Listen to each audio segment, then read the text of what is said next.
Why am I doing your merch? This was like... You paying me for this? Yes. It was just the idea of having a shirt made the way it was. Yeah. Okay, Kikutaro. Oh my god. Special thing. Cool as that, man. So please set up. That is a Picture and DVD. And then you had the one. Okay. Still warm. I know. What else? Did you bring your merch? Oh, okay. Just go to these, man. Resale here. Is that all you got? Aye, that's all I brought. That's all I brought, man. Fuck that. That's all you brought? That's all I brought. I tell you, I'm here on holiday. I can't be fucked fucking selling houses. Kikutaro. Only merchandise. Oh, can't be fucked. Here, Kikutaro. Drink, wings, party, Wank. wank. Right? I don't give a fuck. Oh, yeah. It's weird, there's a couple of bits I day back in Scotland and I know they'll go, hey, but here it's like, they kind of, you know what I mean? I don't know, just wee bits where I'm like, oh, in Scotland this is what, you know what I mean? That's what There's they you know what I mean? Yeah, well, I noticed that. I know usually you get him going, but that bump you took rolling in the ring was so crazy. Do you always do that now? Well, like the low-key roll? I kind of, I usually go like that. And pause. Did you change it from what you did before? Why? Because I done it once and everybody went, holy shit. It looked a wee bit more lethal the night. Did you know it was gonna be that crazy? Like you took a crazy. Because I usually roll. No.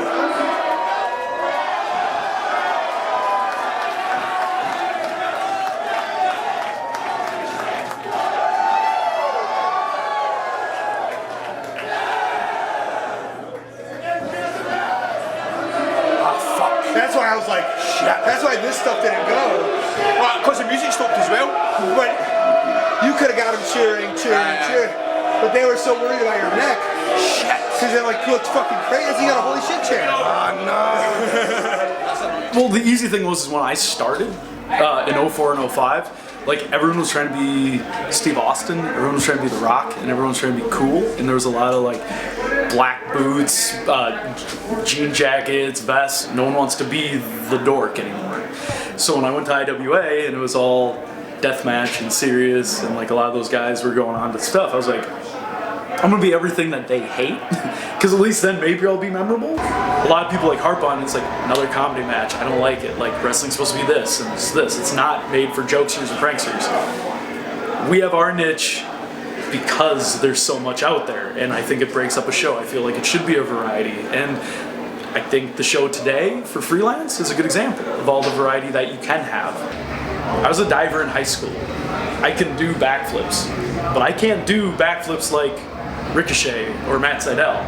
So I have to go a route that works best for me. And it's not like I say that I do comedy to like revolutionize the way people think of the business. I think people think too much of like, they're just making a mockery, when it's like, we're here because we're a part of the whole thing. It's not like we're trying to take over and like have a whole show of this, so. I like getting up in the morning, kissing my girlfriend goodbye in the middle of the night, getting on a pair of fucking lovely tracksuit bottoms, sweatpants, putting on a pair of flip-flops, getting to an airport, down in double Jack Daniels and Diet Coke, getting some seafood at the airport. I always spend big at the airport like a fucking mark, man. Yeah. And have some fucking smoked salmon, a bit of lobster, I buy FSM magazine, and then I love just sitting on a plane, drinking away, getting drunk, sleeping, and then waking up, and then I'm in America, man. And it's fucking amazing feeling. But then you go to customs and you have to wait fucking 2 hours to get through that, and they put a heavy downer on it. But did you think my question was, do you like coming to America? Well, what I'm saying is, I like doing this, but you know how like I got asked to move to America in January, man. Right. It's a big cut. No, it's true, but I never. It was never going to work out, you know what I mean? And I don't think I would, as much as I love America, it's a novelty coming, you know what I mean? And I don't know if I would like coming here and then like staying and then like, then it's shite, you know what I mean? What's that? Do you know it's from Gary, Indiana? Oh, that rings a bell. Michael Jackson. We have a song. What does it go like? Gary, Indiana, Gary. This is gonna be on YouTube because it's freaking me out. It's gotta be YouTube, Gary, Very famous. Hi. you're in. Nice town. You like Gary? Yeah. Do you know the Gary, Indiana song? Gas cheap, tobacco cheap. What if Yeah, cheap. Only $3. I have no one to make this joke to, but like I'd love if Kikutaro just moved to Gary, Indiana, because he thought that's what like where you want to move in America. Oh, Gary, Indiana, #1. My home in Osaka, Japan. Midnight. I grab up on window open. I do piss. Then Pissed out the window? yeah, piss up window. Then piss behind the home. Then looking, come to maybe I think midnight airplane. What the? Oh shit, UFO. First time, maybe 15 years old. Then one time I wrestled in Mexico in the jail. In a jail? Yeah, jail. Fuck me. Yeah, prison. Fuck me. Yeah. Then after security checking, walk with Arcángel de la Muerte, CML Rudo. Right. And something like talking you, shit talking. Oh. Blah, blah, blah, blah, blah. I see sky. I think maybe airplane. Hey, Arcángel, UFO, watching.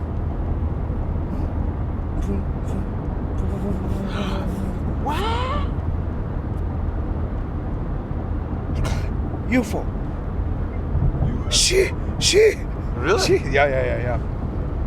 On afternoon, maybe 1 p.m. Grado, ask him if he believes in aliens. Do you believe in aliens? Yeah. Fuck. So big space. Why only we? Did no one else see? Hmm? Did no one else see it? What? Did no one else see it? No other cunt see it? Ah? Who else seen the fucking UFO? Bro. Who? Anybody Just else you? see UFO? Just you seen UFO? You don't see? UFO, only you see? You see? That time you seen the UFO, was it only you or there were you way people? Me and because me lucky. Everybody sometime coming. Bullshit. Anytime coming, but you don't see sky. But how wait, so Bullshit. twice you seen UFO? Mm-hmm. Do you read books about UFOs? Because you're lucky? Maybe. Only? Stop. He's Italian. Mate, I love Vince Russo, man. I don't care what he says. He's one of the nicest cunts I've ever met in wrestling. Loved him. Love him. Love him to bits. You know what he said about me? What? You know what he said about me? I can imagine him loving you. I did a tryout in TNA and he was the booker and he goes, "What am I supposed to do with this guy?" No, he never. That's what he said. No, he never. They flew me in for a tryout, 2009 TNA. I did Florida? In Florida. I wrestled TJ Perkins. We had like a fun match. Everyone was enjoying it. I was over. The crowd was cheering for me as I was coming down. What am I supposed to do with this guy? I'm gonna DM What am I supposed to do with this guy? I'm gonna DM right now. That's what he said. Do you want me to DM right now? No. Please let me Yeah, DM. how do you react to that? You're just like, what do you mean? What are you supposed to do with me? I'm like already. Yeah. Well, that's what everyone said, and like even everyone was just like, "What do? You put him on TV and you make money with him. You don't need to." And then Ed Ferrara said, "You need to be more like Human Tornado." That was his partner. Yeah. He goes, "You don't have like a distinct character like Human Tornado. I know who he is. He's a pimp. So he comes down and he's a pimp. You're just Colt Cabana. I don't know. There's nothing there." And I was like, "Oh, fans seem to be pretty happy." Like, but I wasn't like, you're wrong almost. I was like, okay, like that's your opinion. Like, I know I have fans that like me, so that was like another example of just like, oh, I guess I'll find somewhere else for people to like me. I do know. A regular wrestling move, you can just kind of do a regular wrestling move. Like, you know, I just feel when a comedy spot doesn't make somebody laugh, it's so heartbreaking. It really just shows, like, you really put it out there. If someone offers you a spot, if someone offers you something, they want you to do something, and it doesn't make someone laugh, it's just like, you just bomb. Whereas I feel if you do a wrestling move, you can kind of get away with it because you're in the context of a wrestling match. But it's a wrestling match, so we're kind of doing a different context because we're essentially kind of telling jokes within a wrestling match as opposed to doing wrestling in a wrestling match. So it's like that extra layer. So that's why I'm super protective. You know, making sure it's like my idea or me and my opponent's idea together, or my opponent's idea, because we're in it we're in the trenches together. Whereas you know, that person who's coming up with the joke, you know, it's not their career on the line if it fucking bombs. 10 years ago, no one wanted to be funny in a match. Nobody. That's what I mean. And now, yeah, I guess. Come and just fucking, everything's a comedy match. And even to the point where, you remember 10 years ago, everybody used music. You know what I mean? Everybody used like fucking, like if you went to an indie show, it would always be metal music. Yeah. Now it's fucking cheesy pop and, you know what I mean? Yeah, I guess. Yeah, like, Disturbed. Everyone had Disturbed. Everybody had Down with the Sickness. Yeah. You know what I mean? Yeah. You know what I mean? Yeah. No, it's fucking Hatebreed. Yep, you know what I mean? No, it's like Backstreet Boys, stuff like that. Like everybody's got like that. It's just everybody's using that music now.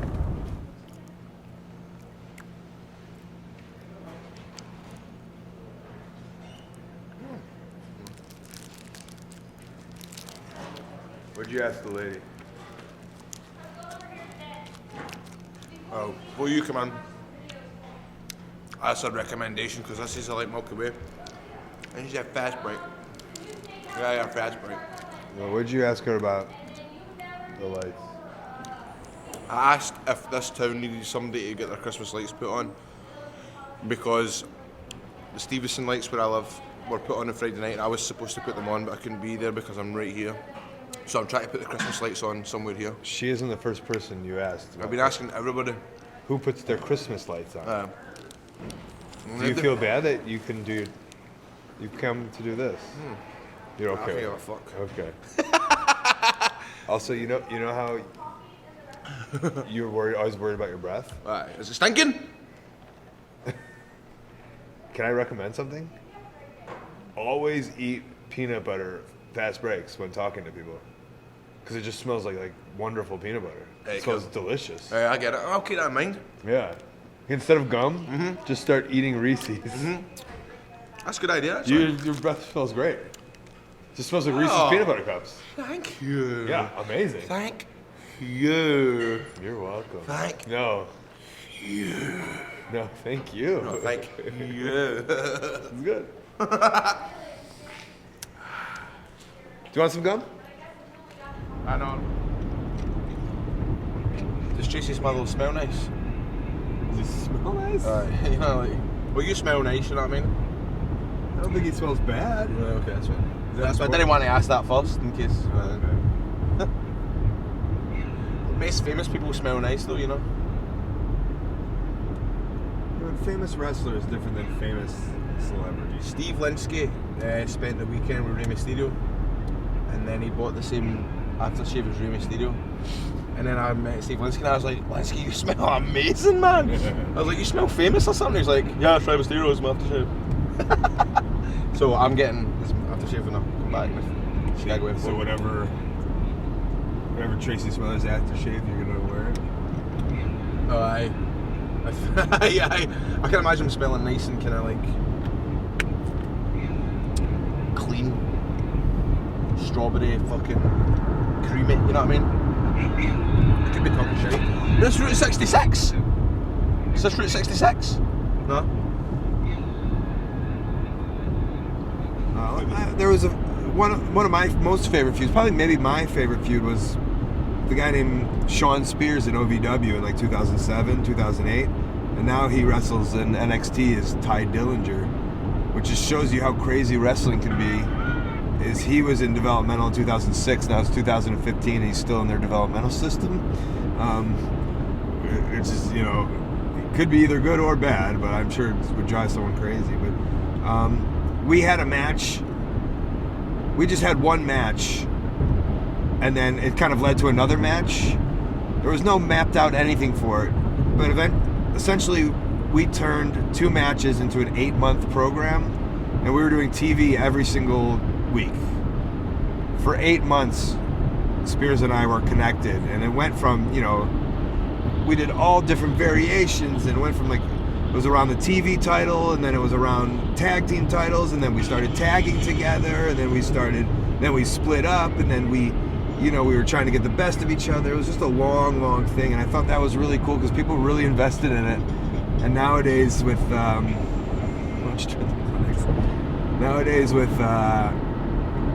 especially on, you know, televised wrestling, WWE or whatnot, or even TNA, like these programs, they go like 1 or 2 months and then they change. So to do an 8-month program and then keep the people interested, I thought it was like one of the coolest accomplishments. And it wasn't an 8-month, like in Ring of Honor, they would be based off of like, you wrestle once a month. This is an 8-month program, an 8-month feud with wrestling every single week. We kept it fresh. And, you know, I always say Spears is one of the best heels I've ever worked with. And so, obviously, it wasn't just me, you know, it was both of us together and everyone who played a part, but it was just, you need a great heel to complement a great babyface. And I think the best example of that, and it's always interesting because you can always tell that, you know, in the back, I don't want to speak for the dead, but in the back of Roddy Piper's head, he was always just like, it was Roddy Piper and Hulk Hogan became the huge star of it, but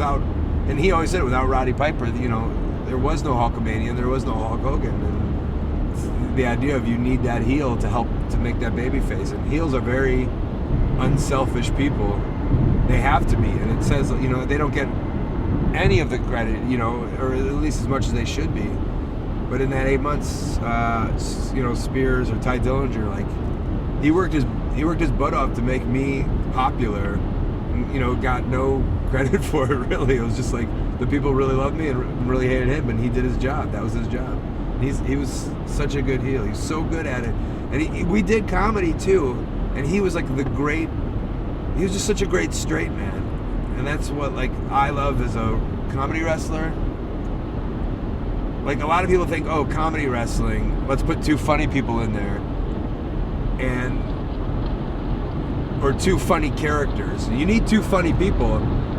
But if I'm the comedy wrestler, I need a straight man, and I need that straight man to understand humor and to understand what's funny and what's not. So Spears was great at that. Where, you know, he was such a serious character, but his mannerisms and everything, the way he played off of me, always made for such a fun match. And it's just like, it's like something that gets no love. It's an underappreciated thing to be the straight man. But I think that's almost like a wrestler's wrestler.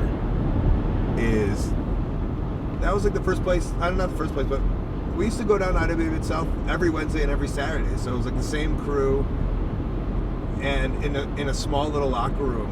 You know, we're all in the same room, and there was a lot of like young, hungry wrestlers, and we were all kind of learning at the same time. And there was a lot of like older wrestlers that were there to help guide us. You know, Bull Payne, Tracy Smothers, Todd Morton, wrestlers who had been like in the industry for a long time. And then there was this fresh like batch of new wrestlers. So it was a great mix, great dichotomy. And yeah, we'd always get there a couple hours early, and we'd go in the ring, and then, you know, sometimes we'd just hang out in the locker room, and there was a TV there. So once you learn there's a TV there and a VCR, and you've been there long enough, like, you just like, oh, maybe I'll bring some tapes and we can just kind of watch, or something to do, you know? Yeah. There wasn't really smartphones then. There was just regular cell phones, but you know, no one was watching YouTube or anything on their phone or anything, or videos for that matter. So that was the smartphone, was you know, there was one smartphone, and it was a TV and a VCR on a table in a locker room. So that's what we watched. And then obviously we just kind of watched wrestling. So people would bring in weird shit. sometimes funny, sometimes sometimes it'd be stuff we'd be like, holy shit, or sometimes it'd be fun stuff that'd be like, that's hilarious, that guy sucks, or it was always different stuff. Same thing as like scrolling on YouTube, just took longer.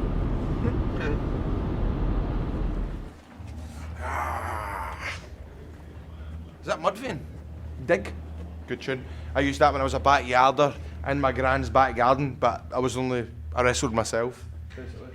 But still doesn't mean to say I never bladed or used their tights as wrestling gear. Oh my god, and then obviously he started making like American football comments, and I have no idea who the Cincinnati fucking Rapids are, or the, you know what I mean, the Ohio Tigers or whatever he was going on. I didn't have not one clue what he was talking about.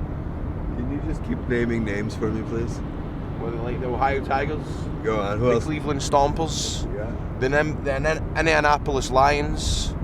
The Chicago Beatles. I don't know. The Atlanta Horizons. St. Louis has a team. Where are they? The St. Louis Troublemakers. Hey, when you're in the ring tonight in St. Louis, you want a cheap pop. Who are you gonna say on the mic? I'm gonna go, come on, St. Louis Troublemakers, the 49ers. YNLA. NLA? YNLA at time.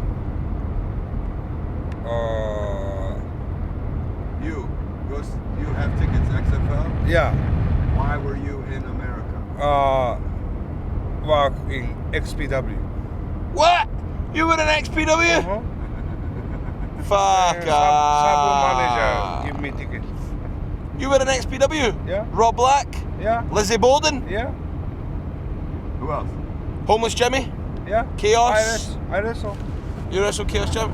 Homeless Jimmy? Chaos? Who else? Johnny Wave. Jimmy Rave? Johnny Wave. Jimmy Rave. Dynamite D. Aye. Yeah. Angel, there was a guy called Angel or something. There was a guy called Angel or something. Aye. Almost like gay angel. Gay guy. Hardcore homosexual. The hardcore homosexual. You were an XPW? Fuck Rob Black. Me, CZW fan. Oh yeah. You know what I mean? Yeah. CZW fan. I didn't know he was an XPW man. I work CZW. You're a very quiet man. You're very sneaky boy. You sneaky boy. You keep that from me. You're a sneaky boy. Oh, snake. He's died. Sure. Very sad. Only this? You pieces of shit. It was him. You broke Alex Wright. It was him. He's been on every trip, Kikutaro. Yeah. Every trip. Yeah. You break. Fuck you. Fuck you. I hate you. Don't smile. Don't laugh.大丈夫. Disgrace. I'm many styles. What? Stop.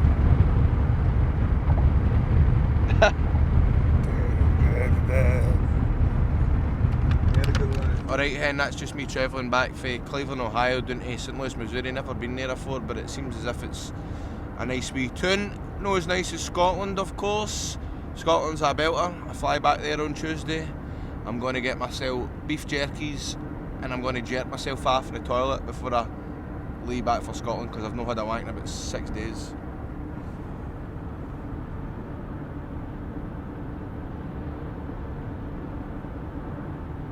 Okay. But I had not just me checking back fake leaving Ohio Denise, and I need to return to school. And of course, Tones have a long flight about it on Tuesday. I'm going to get my stew beef Jackie's, and I'm going to get myself off the toilet before the sickness. 皆さんこんにちは。私の名前はKikutaro。東京からやってまいりました。皆さんに会えてとても嬉しいです。どうもありがとうございました。The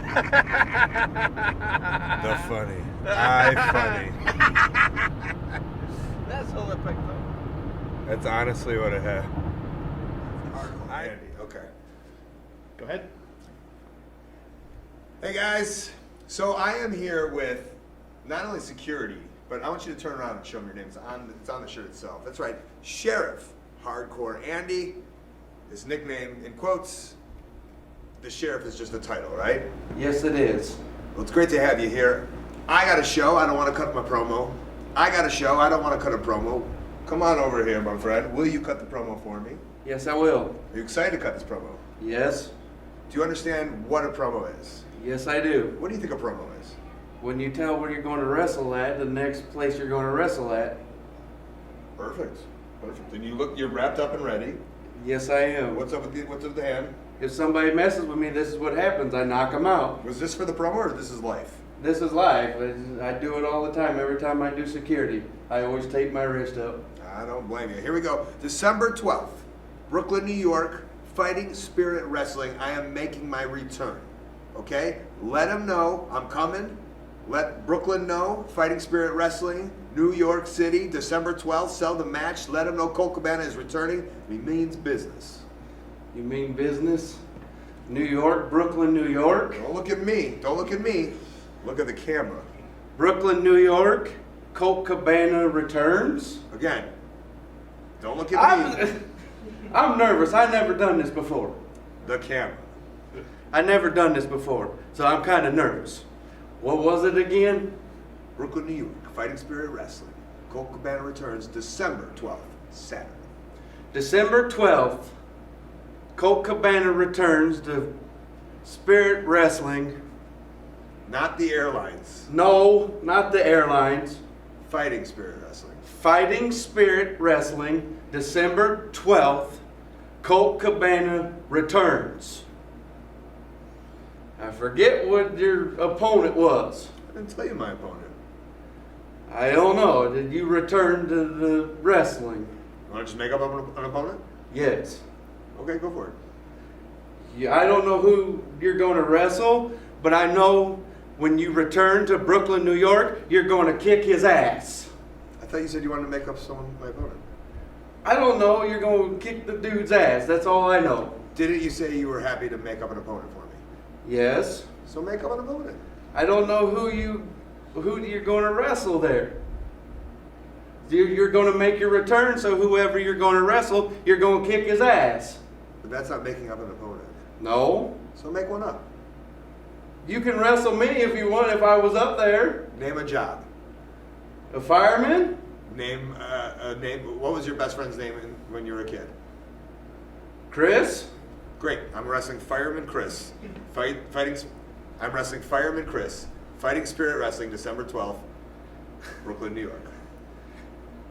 December 12th, Colt Cabana returns, and he's going to fight Fireman Chris in Spirit Wrestling. The airlines. No, not the airlines. So now let's do something fun, like Fireman Chris, like I'm going to put out his fire. You know what I'm saying? Just don't tell me the details. Get into it. I need to know what's happening about this fireman. What am I doing with this fireman? You're going to kick the Fireman Chris's ass. You're going to take him all over the arena where you're going to kick his ass. He don't stand a chance with you. Give me like a good punchline, like a good outline, you know, like I'm gonna extinguish his career. I'm gonna slide down his pole. I'm 102 Dalmatians. When you make your return, you're going to slide down his pole and kick his ass all over the arena. And he ain't going to like it. So you just want to repeat after me, man? Yes. Fireman Chris. Fireman Chris. December 12th. December 12th. You better watch out for that pole. You better watch out for that pole. Because I'm coming down it. Because you're coming down it. No, you're coming down it. You're coming down it. You're coming. I'm coming down the dang pole. You're coming on the pole. Yes, I'm coming on the pole. Beautiful. Thanks for cutting my promo. Thank you. Good rehearsal, guys. Want me to press record now?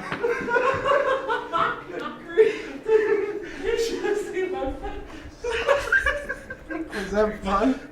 Yes, it was. I had fun. It really was. Our Granny, you have earned a piece of cheesecake. There you go. Thank you very much. Sheriff, you were great. I hope people come to the show for that. Thank you. I hope they will too. Yeah, you helped me sell some tickets. Want some cheesecake? I'll take one. Thank you.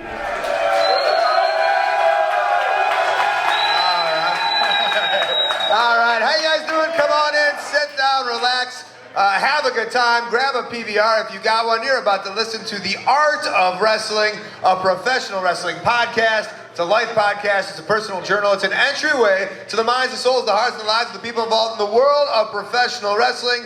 I am your host, my name is Colt Cabana. I am a Chicago native. I am a Chicago wrestler. I'm a Chicago personality. I'm a Chicago podcaster. Thank God I am not a Chicago policeman. Most importantly though, I am a Chicago professional wrestler, and I am not sitting here live in the studio in Chicago, Illinois. I am live at the Bottle Lounge. He's had trouble with this all day. What did I call it in the last podcast? The empty bottle room? Bottle lounge. Fucking hell. Said it again. What am I at? It's the bottom lounge. Because Live at the Bottom Lounge in Chicago, Illinois. In front of a live studio audience who is here making noise. That was your cue to make noise, but that's okay. Yeah. Before we go any further, this is a fan-supported and listener-supported podcast supported by people just like you. We give it to you free of charge every single Thursday. ColtCabana.com, iTunes, SoundCloud, wherever you get your podcasts from. Couple great ways that you can support, rate, review, and subscribe on iTunes. Tell a friend, let them know where to get it. Facebook, Snapchat, live stream it if you're don't live stream it. That'd be illegal. Most importantly, ColtMerch.com, DigitalColt.com, t-shirts, buttons, pictures, posters, DVDs. During intermission, I have ColtMerch.table over there. You guys are more than welcome to come, say hi, get a picture. But most importantly, the best way to support, because this very episode is an introduction to the Wrestling Road Diaries 3 documentary, Funny Equals Money, which we are filming tonight, tomorrow, and Sunday. You guys are all a part of the documentary. You guys will all be a part of wrestling history, good or bad. No one's really sure. Could be either way. Could be terrible. Yes, but you are. And the Wrestling Road Diaries is available at WrestlingRoadDiaries.com, ColtCabana.com. Joined to my left here on the podcast, on the stage already. Let's give a good hand for my comedy partner, my friend in wrestling, my friend in comedy, Marty DeRosa. Thanks. I just realized when you say it's possible by listeners just like you. Whenever I'm listening to that, and even if I'm on the train, I always go, me?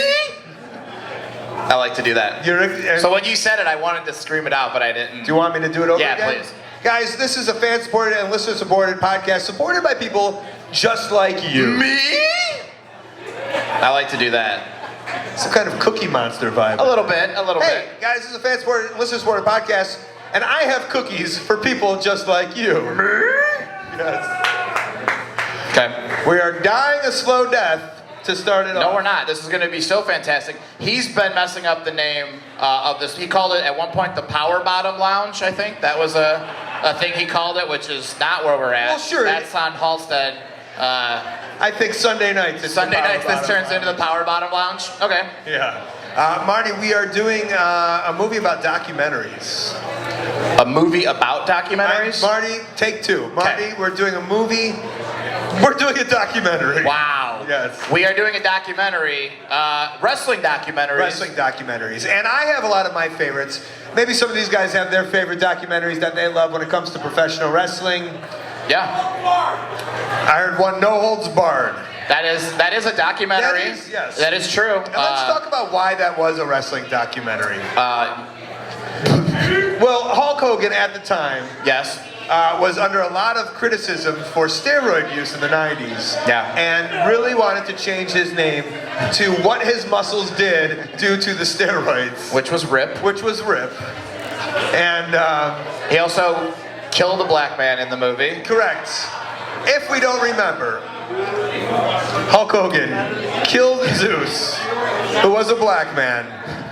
10 years, 20 years later. Yeah, that's my favorite thing. One time, Cliff Compton just goes, he murdered 2 people, and no one says anything? No.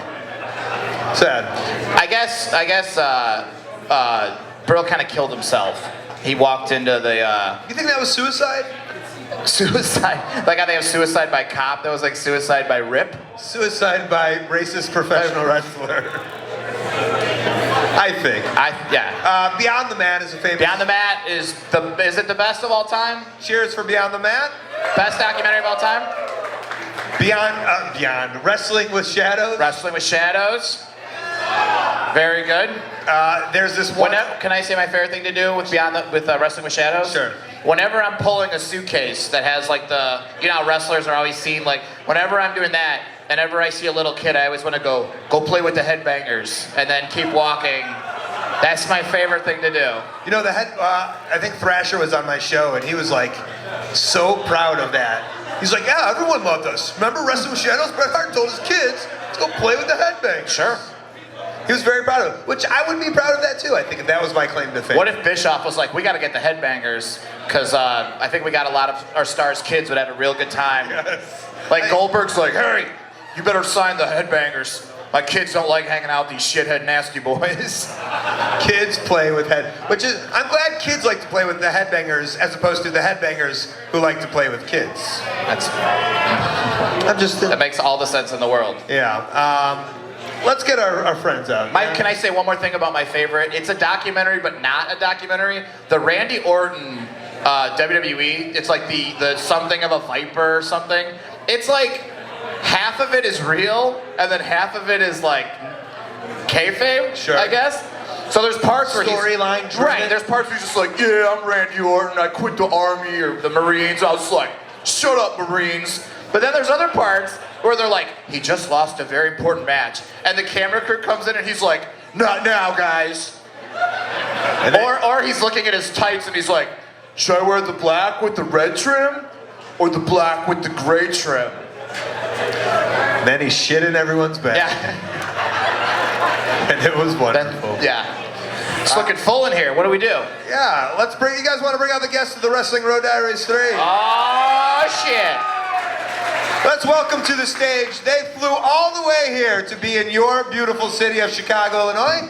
Show them some love, show them some respect. First of all the way from Tokyo, Japan, he is wrestling comedy legend Kikutaro.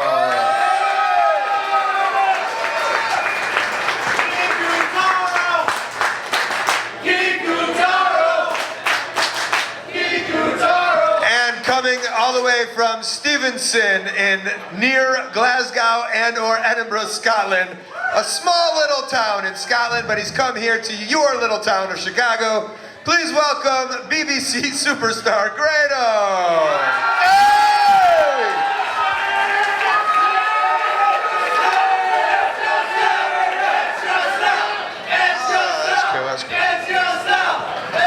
It's yourself.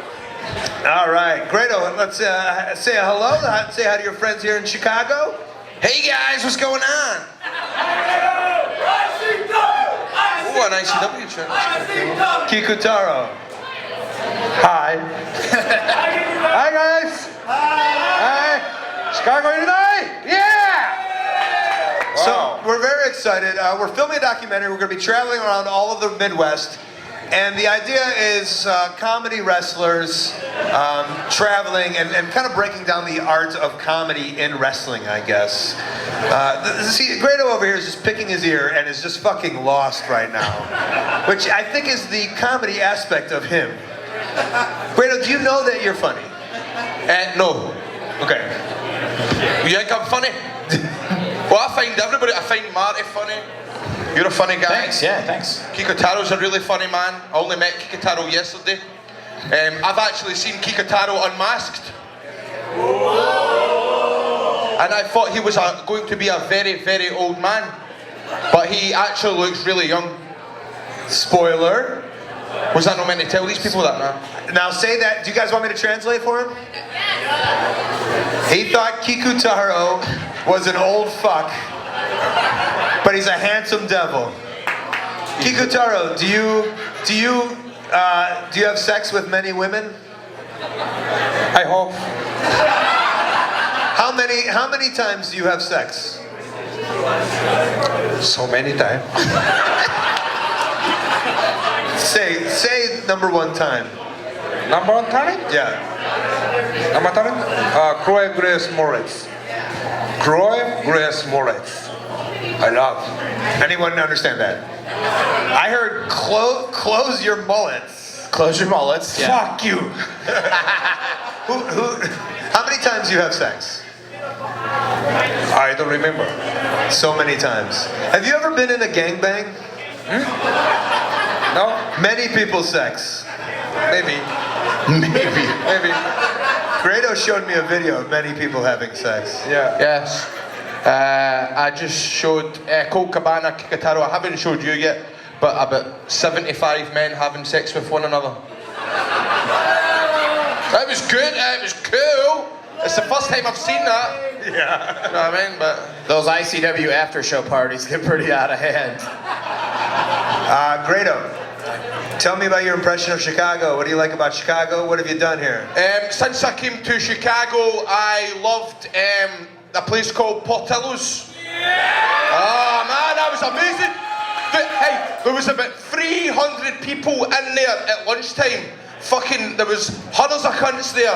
I waited. How long did we wait? About half hour. Half an hour. That's dedication. People actually turned up and waited half an hour for their lunch. That's a fucking long lunch break, isn't it? Yeah. The best part is it's so crowded in there. It was like if all of us went to that McDonald's right now. It was packed, and Grado would bump into somebody, and they'd be like, "Oh, excuse me," and then he would be like, "Ah, blah, blah, blah, blah, blah, blah," and they'd be like, "What the fuck is happening right now?" A lot of people in America don't understand me, but I'm learning. So. What do women in America like with their food? Say that again. What do the women in America like to eat with their food? What's the one thing I taught you they like on the side? Oh, they like ranch. Manny told me that every ghetto in America orders ranch. Yeah, a side of ranch. That's right, isn't it? Yeah. So I'm learning. Kikutaro, Yeah. what have you liked in Chicago? Chicago? Yeah. So... Wingstop? Wingstop. I love. You heard the reaction for Portillo's? And then the reaction for Wingstop. What the fuck? But do you remember what was in Wingstop? Wingstop. Yes, what Yesterday. happened? A very smelly man, remember? Yeah. Yeah. Very stinky man. Very stinky man. Yeah. So that put me off Wingstop because there was a stinky man, so I won't be back to Wingstop. Makes sense. Big memory. Input. Good memory, yeah. Kikutaro, Yeah. what is your impression of Grado? Do you like Grado? You think nice guy? Yeah. I don't think he does. I don't Nice think he guy. does. I don't think... understand nice guy, but I don't know what to say. I don't know.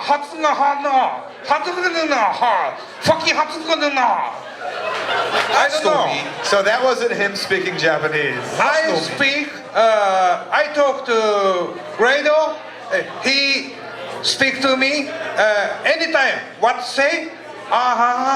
Maybe 2 or 3 times I need hear. Well, those ears don't do you any favors. Yeah. I slow down for you, Kikutaro. I slow down for you. Yes. That's racist, man. You're very racist man, Kikutaro. You're very racist man. Grado. So we're making a documentary. Yeah, I love it, man. You were in a documentary. Yeah, 2. What documentary? Free. What documentary? I've been in free. Which ones? 1 Vice, 2 BBC. So talk about the Vice one a little bit. Well, the Vice one was before. It was in 2012. You guys heard about Vice? So Grado was part of a documentary with Vice called It was called The British Wrestler. And then, you know what? I went on Vice's Twitter 2 days ago, and they fucking unfollowed me. He unfollowed me on Twitter. Cunts. Do you think it's Stop! Shit, you can't say cunts here. You can't say cunts here. Well, by a round of applause, can he say cunts? Because anytime... Portillo's? Cunts. That's... Wingstop. Because every time, because when people from America come to the UK and I go, aye, this cunt, that cunt, and he's a good cunt, he's a bad cunt, he's a sound cunt, they go, man, when you come to the States, you can't say that word, especially around women. But yous fucking don't seem to mind that. These cunts don't give a fuck. Hey, cunts. So, I mean, that documentary kind of changed your life, right? Yes, definitely. Do you think this documentary will change your life? Yes, very much so. Why am I talking like him? Yes, Kikutaro, Yeah. you ever be in movie in Japan? Sometime. Sometime. What Yeah. movie? I doing voice acting Yeah. on voiceover, Korean movie and England movie.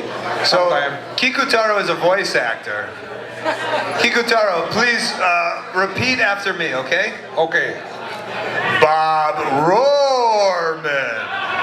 But Roman. Okay, one more time. Solo Seattle's and Chevrolet, where you always save more money. Hats What other Chicago ones am I missing? Oh, what's the Empire number? 773-202.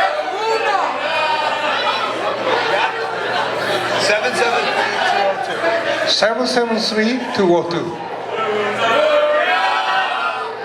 Very good. Wow. All right. We're just going to do Chicago commercials for the next 20 Yeah, that's minutes. all. Kiko's the new Empire Man. Grado, what are you looking forward to doing on this trip, buddy? Well, just finding out a bit more foods. There's a place in Cleveland called Mel. I don't know if we're allowed. Did you like there. Jesus? The grilled cheese? I fucking love grilled cheese. I love that. I love grilled cheese. I love pizza. I love macaroni. I love Blue Moon. Do they sell Blue Moon here? He asks everybody about Blue Moon beer. Right, It's you his don't favorite. you don't get Blue Moon in the UK. But I'm very much excited to see all the lovely American wrestlers. Tell people about the joy these two had sharing ice cream today. Oh. Can I paint a picture for you guys? So we go to this little Chicago establishment called Portillo's. Grado, after eating 3 Italian beefs, all jardine, heavy on the au jus, and I don't mean this au jus. That's how Kiko says adieu to you, yeah. Adieu. Grado's like, hey, you think they have milkshakes here? Excited for the dessert. Kikutaro goes to get, being the sweetheart that he is, gets 2 sundaes, ice cream sundaes, strawberry. But Kikutaro's holding his, and he puts Grado's in front of Grado, but Grado only sees Kikutaro holding his ice cream. And you can see how excited he is to eat this ice cream. But he's sad because he doesn't have an ice cream. Not seeing the ice cream right in front of him. So, being a strawberry ice cream and a sad, chubby Scottish man, Grado goes, I don't even like strawberry, it's okay. I don't like strawberry, strawberry's shit. Kikutaro points down to the one he gets him. And the face of joy on Grado's face. It was like Christmas times 1,000. I shot myself. You put your arms up, you went, ah! Kiko, my friend! I am sorry, I do like strawberries, I do love ice cream, what a lovely man! I study. I understand. Grado hates strawberry. You understand? I think you study that Grado loves desserts. Yes, I love desserts. And then we went to a lovely place for donuts called Stanley's. Is that cool? You guys noticing a theme on this road trip? Wingstop, Stanley's Donuts. Yeah, it's like just take a bit of the beans. Do you do any like architectural? No, all just donut, wing, and pizza places. Yeah. It's fuck, man. By the way, Ichiban Drunk over there, to the dessert menu. I appreciate it. Where should we take these guys that we haven't taken them yet? What's the one place we haven't taken them that we should? Kuma's? Pequod's. Yes, the best pizza place in Chicago. I said Pequod. White Castle. Oh, tell them about how he's a big fan and about the Wiener Circle. Oh, well, I told Kikutaro that we changed the Wiener Circle on Halloween. And I say we, like I own the Wiener Circle for some reason. But they changed it to McDowell's for the day. Does everybody remember that? Yeah! And now Kikutaro, one of his favorite movies, besides the Wrestling Road Diaries 3, is Coming to America. Is that right?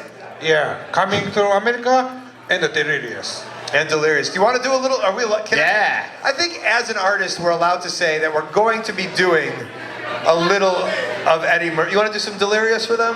Do you guys want to see Kikutaro do some Eddie Murphy Delirious? Stand up and do Eddie Murphy. What? Stand up and do Eddie Murphy. What? I had some ice cream. I had some ice cream. I had some ice cream. And I'm gonna eat it all. And I'm gonna eat it. You don't have no eyes. You didn't get it. Cause you are on the welfare. You cannot afford it. You cannot afford it. That's bad English teacher. There it is. Kiko Murphy. You guys, you just witnessed a short, tubby Japanese man doing an Eddie Murphy impression in front of 300 fans. That was a happening, I think. I think that was a happening. You don't hear that on Jim Ross's podcast. Maybe for a reason. I understand you do it, Eddie Murphy. You mind doing something for us right now, Kiko? Well, gentlemen, I look forward to having you guys on the show, on making the movie with you guys. Thank you for coming to America, as Eddie Murphy would once say. And I think these guys look forward to watching your match and watching your comedy tonight. Let's give it up for Grado and Kikutaro. Thank you very, very much.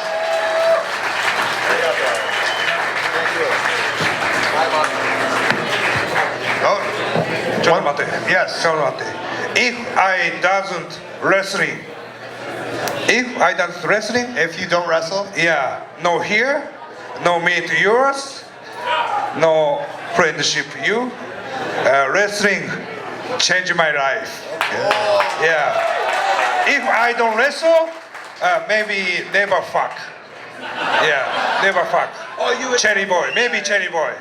But I never fuck American girl. I wait offer. just throwing that out there, ladies. He's not on Tinder. He's here right now. Kiku, there is a lovely lady waving her. She's literally like, throw that Japanese hot dog. Okay. Wrestling changed my life. Thank you. Please enjoy tonight. See you soon. That was Marty. Thanks, Grado. Which one part was beautiful? The one where he asked if anyone would fuck him and the one girl said yes? Wrestling changed his life. That's fucking emotional, man. That is emotional, but also the one girl volunteering to have sex with Kikutaro. That's the most beautiful thing I've heard all. I forgot. Well, I don't know what I said, but like we set up Grado for a joke, and they look back at me and he goes, "That was good." We got him. We got him on that one. So the movie is about comedy, and I'm very excited. These guys will also be in the movie. So I'm going to bring out a friend in comedy wrestling to join me on stage, just to shoot the shit. Is that all right with everybody? Please welcome my friend, comedy wrestler, and Lieutenant Officer Dick Justice.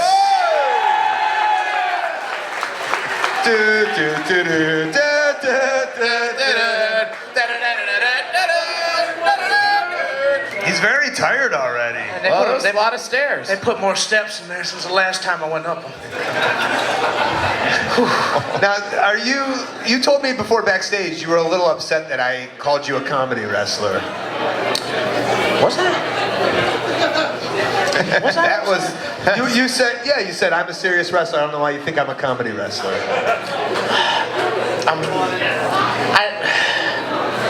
I don't like to be typecasted, man. Like, what I do is real to me. What I do in there, that's 100%. Which is what? Police officing? Yes. Have you ever arrested a man during a match? Yeah, multiple times. On what charges? One of them was on cocaine charges. Whoa. And his name rhymed with Flake the Schmake Roberts. You know what the problem was though? It was baby powder. Baby powder. Yeah. It just opened up in his bag, and I learned. You learn in the academy, you got to shoot quick. Yeah. It's quicker to ask for forgiveness than permission. Right. Okay. Now what? Super Cop, right? Yes. Guys, this is Super Cop Dick Justice. I don't have to go up the steps again, do I? No. Oh, thank God. What makes you a Super Cop? Well, basically, the Super Cop title means that wherever I go, I got jurisdiction. Yeah. You got juris what? I got jurisdiction. Yeah. Right. Am I saying it wrong? Like, if you were in this room tonight, what would you use your jurisdiction for? I'd be willing to bet that at least one person in here has some sort of narcotic on them. Yeah, possible. Yeah. See, they just. What if I told you that the three guys in the front row didn't pay for their tickets and are still sitting front row? Hypothetically. Let's just say they got in before everybody else, didn't pay, and decided to take up some prime real estate. What would you do, Super Cop? If I had my handcuffs on me right now, they'd all be handcuffed together with one set of handcuffs. Wow. Like a human centipede of handcuffs. Yes. Only not like in the same position. Right. It'd be like hand to foot to... So they can't run away. Right. Have you ever overused your power? I'm sorry? Have you ever overused your power? I don't believe so. You don't think so? No, not at all. I saw you beat the shit out of a man in the ring in Toronto. I mean, he hit me first, man. So it's allowed. Yeah. I've never seen a cop power bomb a civilian before. Are you watching all the YouTube videos? Dick, can I ask you a question? Sure. And this might be a time where I felt that a police officer who also dabbled in pro wrestling overstepped his boundaries. Do you think the Big Boss Man was out of line when he went to the Big Show's father's funeral, hooked up the casket, and drove it around with the Big Show on top of the casket? Because I, as a concerned viewer, thought he overstepped his boundaries. But you're an officer of the law, and you are a pro wrestler. So you tell me. You know, there's a fine line between what's right and what's wrong. That was definitely wrong. Oh, okay. There you go. I mean, if you really wanted to get under a man's skin, you could send a strongly worded letter. You know. How would that letter have gone? It would have been like, "Dear the Big Show, I'm not sorry your father died. I don't like your ponytail, and your shoes are too big." He did have a ponytail then, didn't he? He did have a ponytail. Yeah. Why would he have that? I thought he looked awesome with the ponytail. You did. I did. I mean, I would take hair tips from you any day of the week, I think. Oh, thank you. Yeah. What do you call that hairdo? This? Yeah. This is, I keep forgetting the haircut. You wear it well. Thank you. You wear it well. Yeah. And finally, who is your favorite police, I guess, character in the world of professional wrestling, or authority, if you will?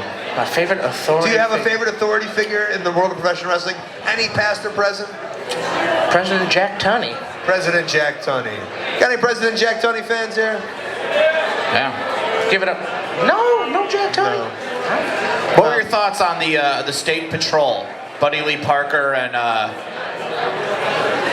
James Earl Jones. What was the other guy? I don't think it was James Earl Jones. No. It was Buddy Lee Parker, and it was James Earl. I know it was like a weird play off the guy who shot Martin Luther King, which was like, ugh. No, I think it was James Earl Jones. Teddy Long, you are my father. I never thought that they got their due. You know what I mean? Because they looked good, they were aggressive, but sometimes they just couldn't get the job done. You know what I mean? Super Cop, I love you. I appreciate you being on the show. Can't wait to see you guys wrestle. Let's get up for Super Cop Dick Justice. All mine. I love you.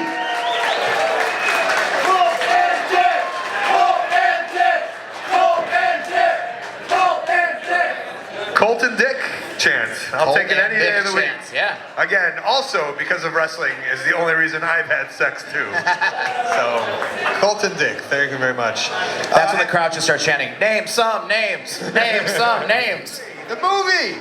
Please, The Wrestling Road Diaries 3, the movie, WrestlingRoadDiaries.com, is available for sale now. When this comes out, not for you guys. In the future. Every week on my podcast, The Art of Wrestling, I do a song of the week.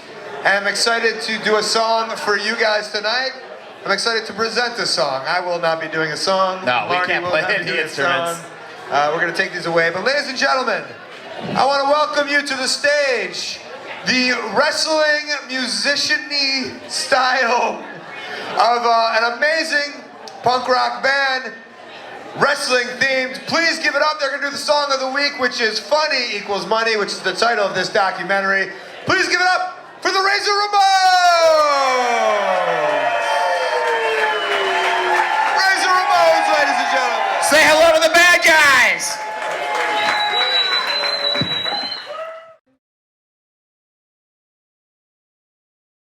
So both these men, fresh off of competing against elite level competition, you know that they got to be ready for this type of a matchup. And the 4-star heroes, they're getting these guys at their best. And now, don't get me wrong, Grado, like I said, making his freelance wrestling debut. But if I'm not mistaken, this is the man's Chicago wrestling debut and only his second appearance in the Midwest. Yeah, his debut here in Chicago in front of adoring fans. A man who wrestled in front of 4,000 people in Scotland not too long ago. And those events give me goosebumps, brother. Absolutely, and I'm getting goosebumps here tonight. It's this jam-packed crowd here at the bottom line, just packed in and ready for this contest.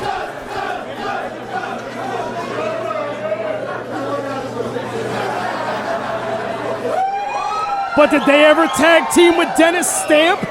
Grado tag team with Dennis Stamp. It's a very fair point. Although he's not booked tonight. And he'll probably never be booked again.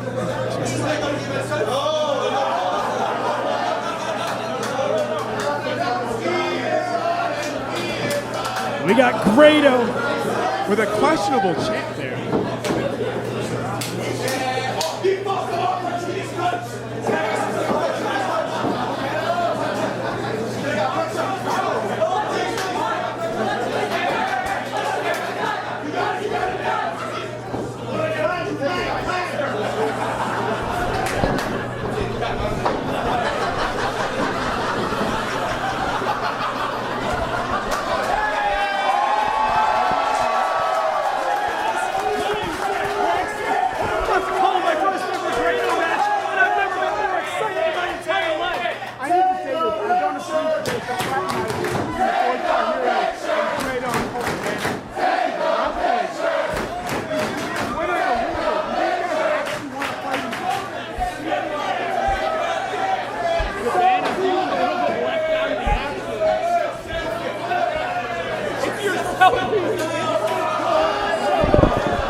Yeah, these two men have met before.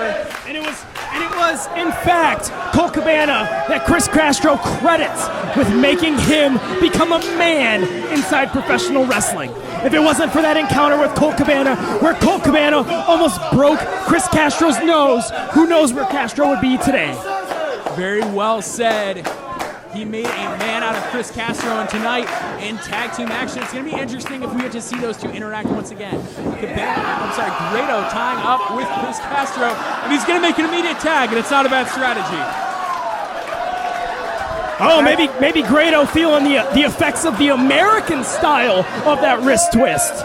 Possibly.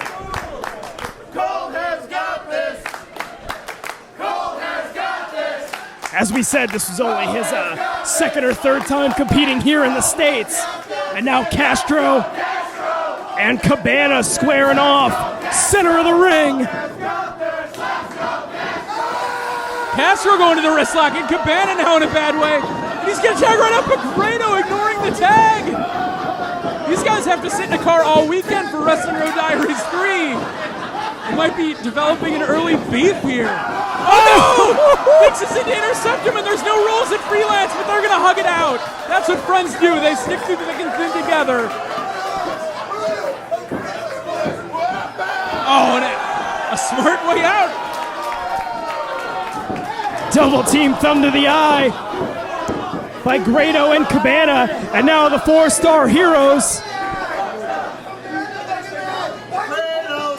charging in. Grado and Cabana sidestep. 4-star heroes sent to the outside. Playing possum? Is that what we just saw?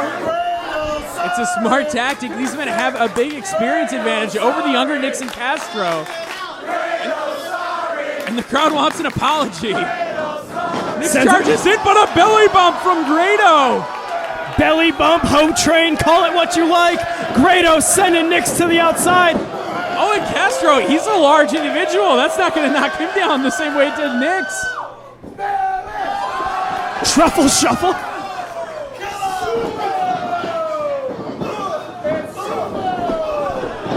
And these men just going at it. Cabana pointing out it is very fucking weird. I don't blame him for putting a stop to that.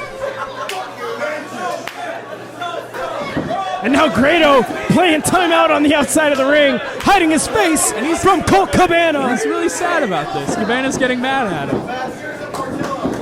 Cabana and Nix, colorable tie-up. Nix with the go-behind now. Yeah, Nix an amateur wrestler.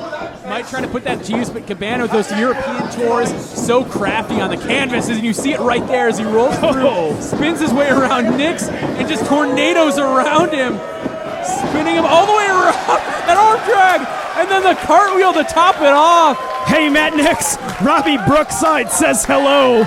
And then it has to be disheartening for Matt Nix, the amateur wrestler, to get schooled technically against Colt Cabana. And Grado makes the tag yet again to Cabana. And Cabana, a phenomenal athlete. This guy played Division I football. He's been all over the world. This is what he does for a living. So elite in terms of his athleticism. A lot of guys don't know how to deal with that in the ring on top of the mind games that he presents. Oh, the teamwork. Double elbow coming up. Oh, but, I think Cabana meant, I think he meant for them to do it as a team. Seemed fair, actually. I think Grado was actually sticking to the game plan here. I think they have different ideas as to what the game plan is.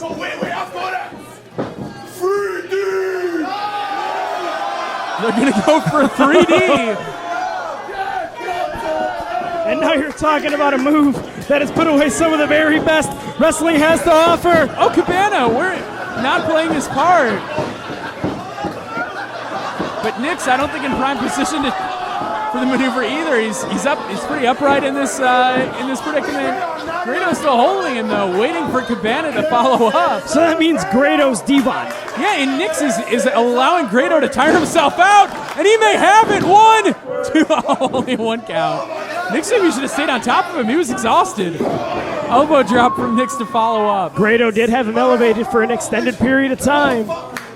Tag to Castro, who's working his way into this matchup now. And he's got Grado up. Big scoop slam, plants him down. Now getting Matt Nix up and drops him into a splash version of a rocket launcher. Cover 1, 2, and only 2.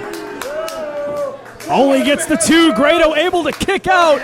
Cabana calling for the tag, but the 4-star heroes in control of this contest. And this is a predicament now where Grado, he needs to make the tag. The 4-star heroes have put a nice string of maneuvers together on him. He needs that clubbing forearm right there. Jesus Christ, what a right elbow. And another one.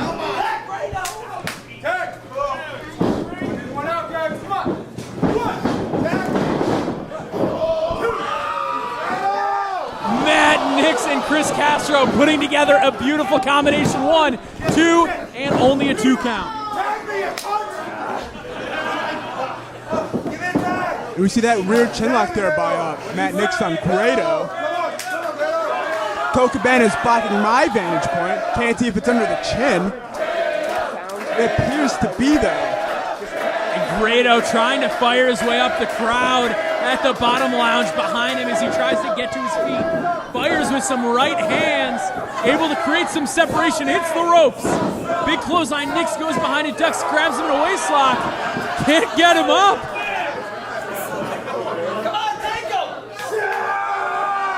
Going for that German suplex, but Grado shifting his body weight and not letting it happen. I mean, Nix is doing everything right technically, but Grado, I mean, the size and his own defense.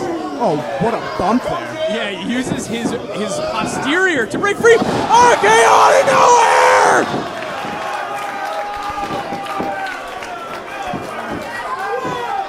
The question is, does Grado have enough strength left to get Colt Cabana in this match? Even with that diving cutter, he's still clearly fatigued. Yeah, you would have thought the R Grado could have put him away. And the crowd rallies behind Grado as he crawls to his corner.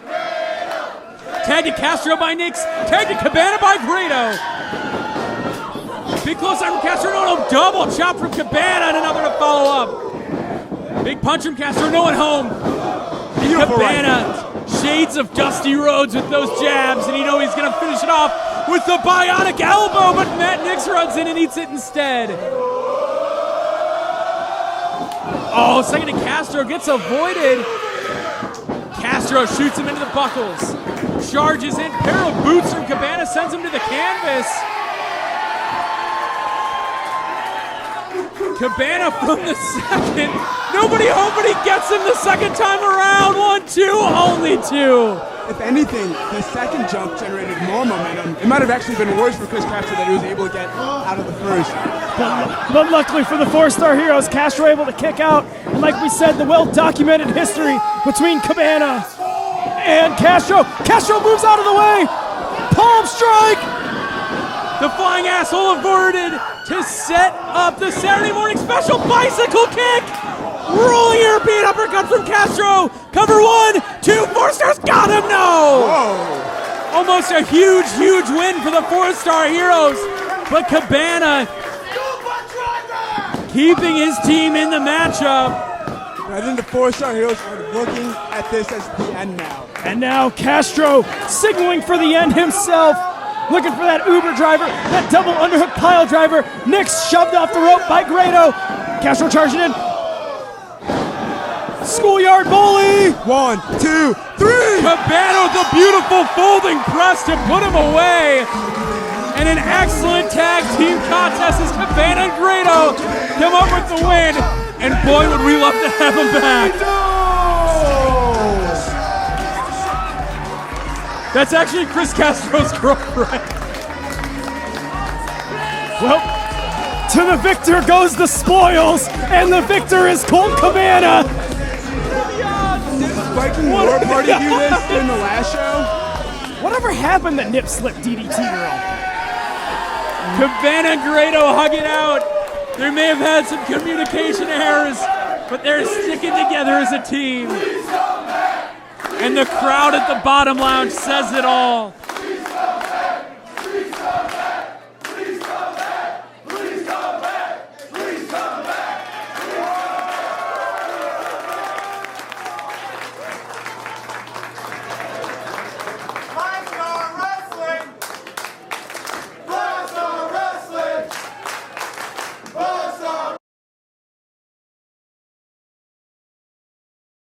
On the ring at the same time, only in freelance wrestling, a special attraction match that we are going to have the pleasure of viewing right here.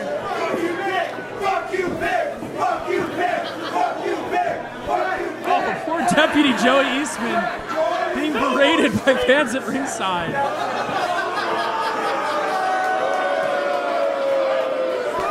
I don't know why the crowd is booing Darren Corbin's attempt to clear the ring of the debris.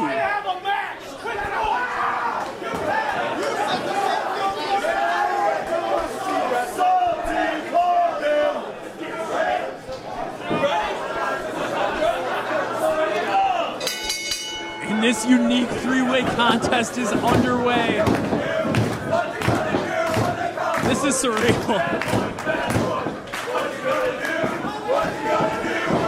If you would have told me to end my year in professional wrestling, I'd be commenting Dick Justice versus Darren Corbin versus Kikutaro with Joey Eastman on the outside. I would have told you you're a damn liar. And don't forget about Kikutaro and his nameless mentor slash valet. Let's come up with a name for him. And we've got a test of strength. Wait, who gets the right away in these? Where's Joey Ryan? A test of strength. Shout out to Paul Griffin watching live on Twitter as these men, the three-way knuckle lock. Who's going to come out on top? Aw, shit. Things breaking down on the inside. Darren Corbin calling for the end of it. Darren Corbin, anti-shenanigans. Isn't this the man that hashtags keep wrestling fun? His idea of fun is the night reading the Bible while complaining about the damn millennials. Yes. In bed by 9:30 with a warm glass of skim milk. Darren Corbin getting the best of Kikutaro in this test of strength. Dick Justice able to free up the Japanese wrestling legend. It's a nice list of things too by Dick Justice. Yeah, don't sell him short. He says he doesn't like to be characterized in any one way. You see Kikutaro there wrenching on that side headlock. Oh, and Darren Corbin going for it as well. This is the kind of three-way dance that I like. This is ECW-esque. This is Guido versus Super Crazy. Maybe Mikey Redrock, maybe Psychosis. I don't know. I don't know if we're going to have enough time. Maybe not enough high spots, brother. Dick Justice flattening both men. And the crowd, not a fan of Dick. Arm drag takes over Darren Corbin. Follows up, bumps him off. Runs into the buckles, goes over the top of Darren Corbin. Another arm drag from Dick Justice. Oh, but Corbin puts a stop to him. Going for that Irish whip, but Dick Justice trying to block with all he's got. He's having a lot of difficulty. Justice, yeah, reverses it. Corbin off the far ropes. Cross body, but cannot take Dick Justice down.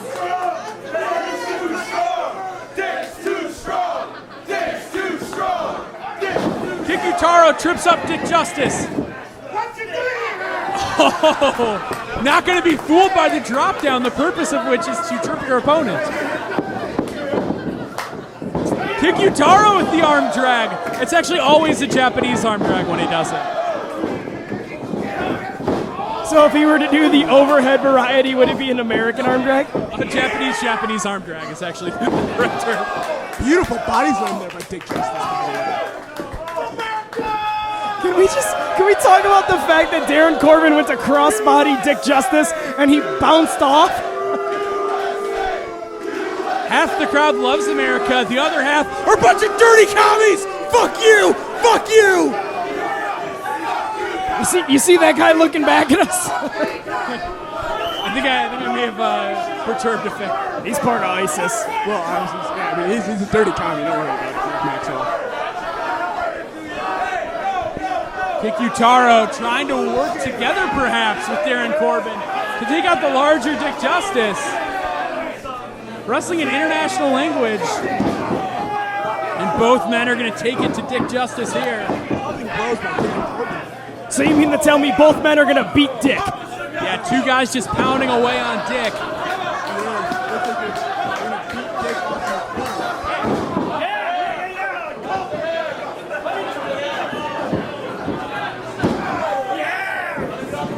Kikutaro celebrating before going with that huge brain chop. And they're going to shoot off Dick Justice. Double back elbow. Covered by Kikutaro, but Darren Corbin not pleased about that. Darren Corbin goes for the lateral press, gets shoved off by Kikutaro, and now he's looking to square up, looking to throw bows with Kikutaro. Oh wait, no. Looking to make a team. No, I think they still realize that Dick Justice is the enemy. Beautiful right hands there by Kikutaro. Dick Justice gets sent off. Kikutaro shot in. Big clothesline to Dick Justice. Darren Corbin now charges and a clothesline from him. But a schoolboy from Kikutaro, 1-2! Only a 2 count. I don't know if you noticed it, but the way Darren Corbin threw that clothesline, he threw it with the left instead of the right. Looking to knock off the equilibrium of Dick Justice. Looking to take him out of this contest, but Kikutaro ruining their alliance. Looking for that schoolboy, looking for the easy way out, looking for the 1-2-3, looking to get his winner's share of the purse. If he gets it in American bills, how does that convert to yen? We're not 100% sure on that. But it looks like Dick Justice and Darren Corbin now pulling it on to Kikutaro. A new alliance forming here. Oh, and an avalanche splash in the corner from Justice. Corbin following up with a clothesline. Schoolboy from Dick Justice, 1-2. Only 2. And that was picture perfect. He got up on his toes. Deputy Joey Eastman on the outside thought that was going to be it. Yeah, Dick Justice is not getting enough credit for his athleticism. Beautiful schoolboy there. Oh, Dick Justice is a lucha superstar, brother. Don't let aside school. These men trying to verbally set aside their differences. A breath of fresh air in professional wrestling. Oh no, and Dick Justice now the target of the attack once again.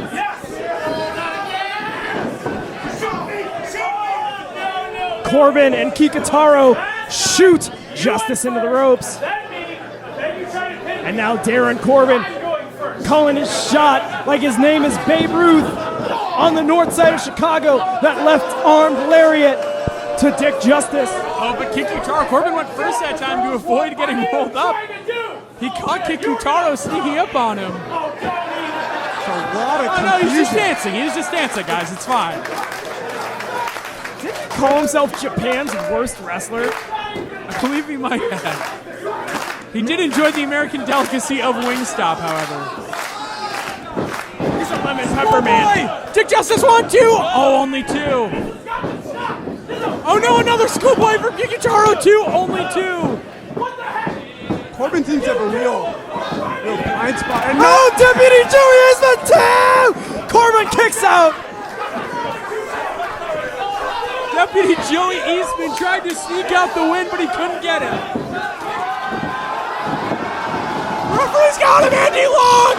Andy Long almost won his first professional wrestling match. I mean, let's be honest here. We have to give Corbin a lot of credit. Several schoolboys always finding a way to kick out. It's true, even from guys he wasn't even thinking that were his opponent in this contest. I know it's easy to make fun of Corbin sometimes, but he really has the heart of a lion. And now, speaking of a heart of a lion, the mane of a lion, Dick Justice coming in, and now Kikutaro charging in. Oh, but he eats that boot, and uh-oh. Kikutaro is reeling. He's going to send in Dick Justice. And he nails Corbin with that avalanche smash. Kikutaro to follow up. All right, will he eat a pair of boots again? He's going to dust himself off and try again, This could be the one that finally works out for him. Third time's a charm, isn't it? Kikutaro charges, but again, hits a pair of boots. I mean, let's give Corbin some more credit. Well scouted there. If I didn't know better, I'd say Kikutaro was wearing a WrestleMania 18 bowling shirt. And Deputy Joe Eastman getting in on the action. Kikutaro's mentor, however, not getting involved. He is very disciplined. Boot to the face from Corbin. Like the rebel that he is. Oh, and Kikutaro went down. Did he kick him in the little kikis? I'm sorry, I couldn't see from my vantage point here. Corbin, oh no, going for the big body slam, but Dick Justice. It's hard to get a dick up sometimes. Especially with this many people watching.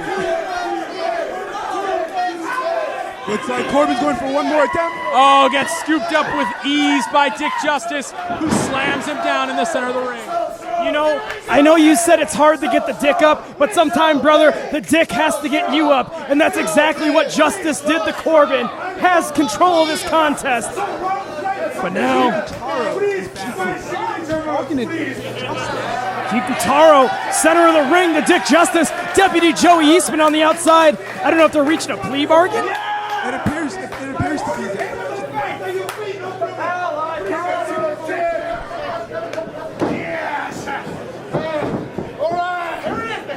Ladies and gentlemen, boys and girls, thank you for coming to the show tonight!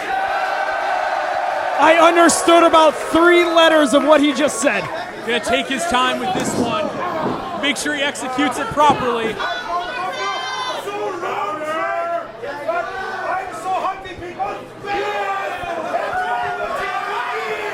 He's gesturing in the crowd. Looks like he might be going for a vertical super. Oh, I heard what he said.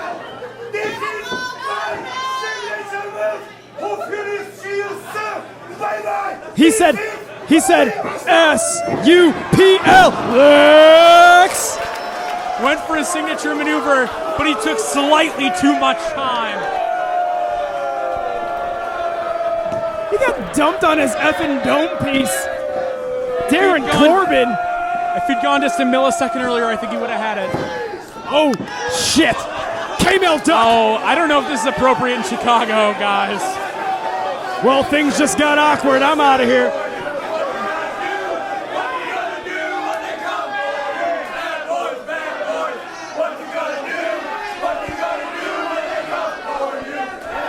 My thoughts and prayers are with Darren Corbin's family. Oh no, Corbin's got it! And ladies and gentlemen, I don't want to startle you, but I did not see a background check for him. It was quite easy for him to obtain Deputy that Joey firearm. Eastman. No! Oh my God. Deputy Joey Eastman! He took the bullet for him!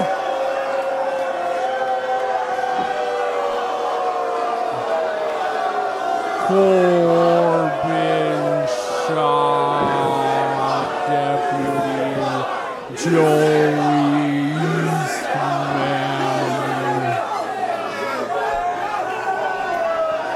Eastman finding solace as the blood spills from his chest. Dick Justice cannot believe his gun killed his best friend. The things people will do for friendship. Kikutaro pointing the finger. Oh no! Corbin plants the gun on Deputy Joey Eastman.